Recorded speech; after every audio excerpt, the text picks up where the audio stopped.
right, ladies and gentlemen, boys and girls, welcome back. It is Just Harmless Dave back again, doing what I do here, which is apparently make some people very miserable because I exist. And here I am again, telling it like it is, and yes, doing speculation, because, again, the fact that I have to explain that at times I do videos that are speculation based on, you know, some stuff that's happened before, or just based on instincts or a gut feeling, whatever. You know, it is a free country, and this is, for now, a somewhat free platform, so I am just doing what I usually do, and apparently that's irritating.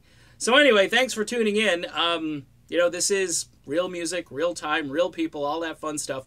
Let's talk about Fleetwood Mac yet again, because it's a topic that irritates people, apparently.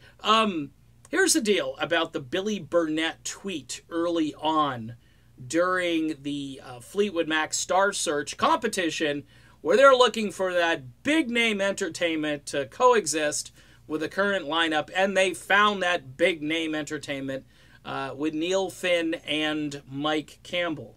Burnett, who had, of course, filled in for Buckingham before, along with Rick Vito, see, it's always that 2-for-1 thing that's happening, I think he felt a little, you know, betrayed by that, because why not? I mean, why not ask me? Wouldn't I be the first person who could do this? I've done it before.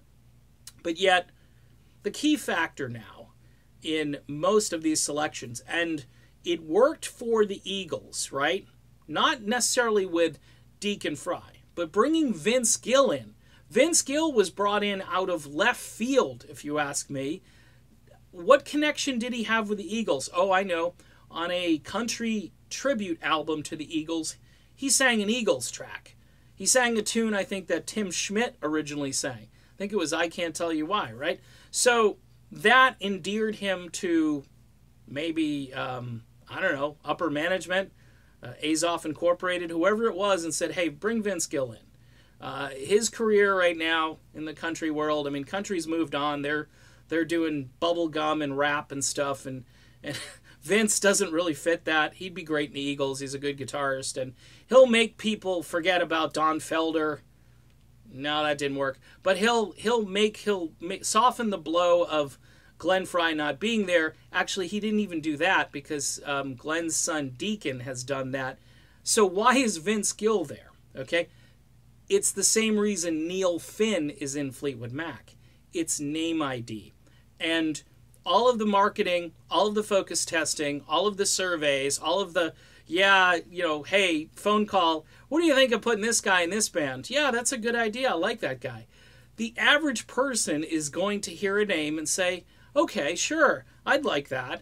And like I've been saying all along, I think the Mike Campbell acquisition was a done deal, but somebody probably said, hey, you can't just do this with Mike Campbell. You need more name ID. If we ever go to Australia, bring this guy in, and he'll pack the stadiums for you, or at least he'll help pack stadiums for you in Australia, and maybe even in Great Britain to some degree. As you know, those Australians and those Brits, they're distant relatives, figuratively and geographically, but you know what I'm saying. It tends to help with attendance and so forth. So Billy Burnett, recognizing that right off the bat, probably said, hey, this deck has been stacked against me. I might as well just let loose here. And this was in the midst of kind of a PR debacle for the band.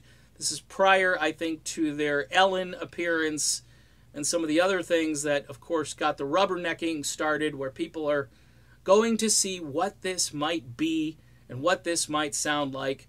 But again, the big loser in all of this, folks, is Lindsey Buckingham, because he shouldn't have been thrown out. I mean, this was such an easy thing to just say, hey, Lindsey's viable. He's definitely part of this group to an extent that you just can't extract this and not expect there to be some type of blowback.